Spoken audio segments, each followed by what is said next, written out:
এবার হৃদয়ের গভীর থেকে মনে মনে বলুন, আল্লাহ মহান, আল্লাহ মহান, আল্লাহ মহান, সর্ববিষয়ে সর্বশক্তিমান। তিনি একক ও অদ্বিতীয়, তিনি একমাত্র উপাস্য।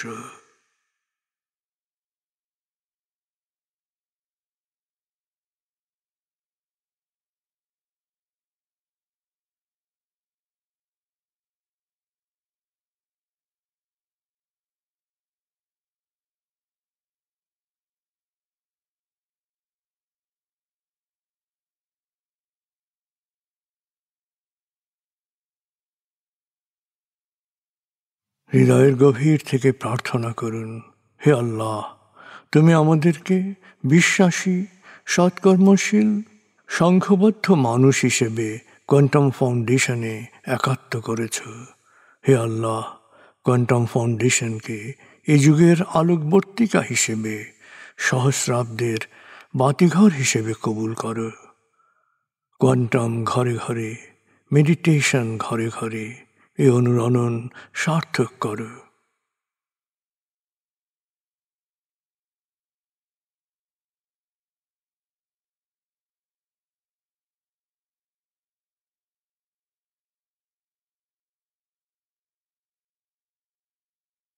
হে আল্লাহ, হে দয়াময়, হে মেহেরবান, কোয়ান্টাম ফাউন্ডেশনের সকল কার্যক্রম, শিক্ষা সেবা, শুদ্ধাচার, রক্তদান, এতিমান, প্রবীণ সেবা, চিকিৎসা সেবা, খতনা, মাতৃমঙ্গল, দাফন, কোয়ান্টাম মেথড কোর্স, এই সমস্ত কার্যক্রমকে সদকায়ে জারিয়া হিসেবে কবুল করো।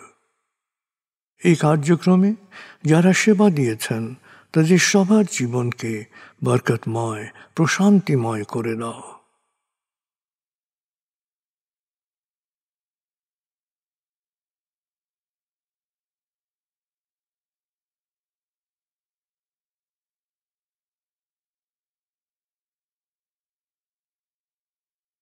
হে আল্লাহ, গত ৩০ বছর ধরে ফাউন্ডেশনের কাজগুলোকে গতিশীল রাখার জন্যে যারা নিয়মিত দান করেছেন, যারা এককালীন দান করেছেন, যারা জাকাত দিয়েছেন, যারা স্থাবর অস্থাবর সম্পত্তি দান করেছেন, তাদের সবার দানকে তুমি সৎ দান হিসেবে কবুল করো, সদকায়ে জারিয়া হিসেবে কবুল করো।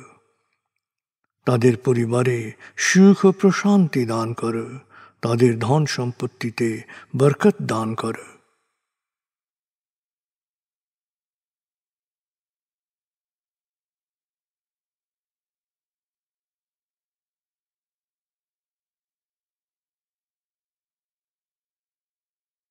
এবার দেশের জন্য দোয়া করুন, হে আল্লাহ, দেশের প্রতিটি মানুষ যেন প্রজ্ঞাপূর্ণ সিদ্ধান্ত নিয়ে নিজের কাজ সবচেয়ে ভালোভাবে করতে পারে, সবাইকে সে তৌফিক দাও।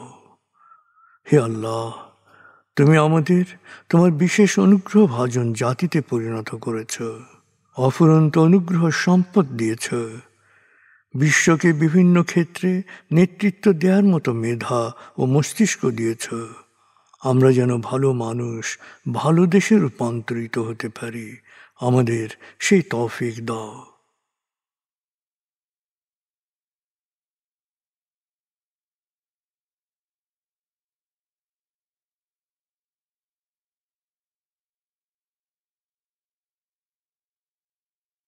ভালো মানুষ, ভালো দেশ, স্বর্গভূমি বাংলাদেশ। ভালো মানুষ, ভালো দেশ, স্বর্গভূমি বাংলাদেশ। ভালো মানুষ, ভালো দেশ, স্বর্গভূমি বাংলাদেশ।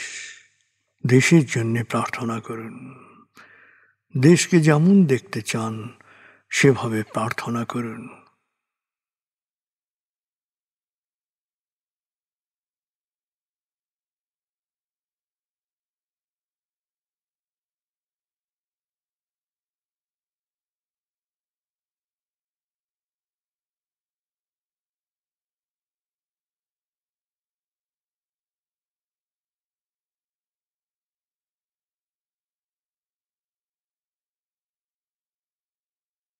হে আল্লাহ,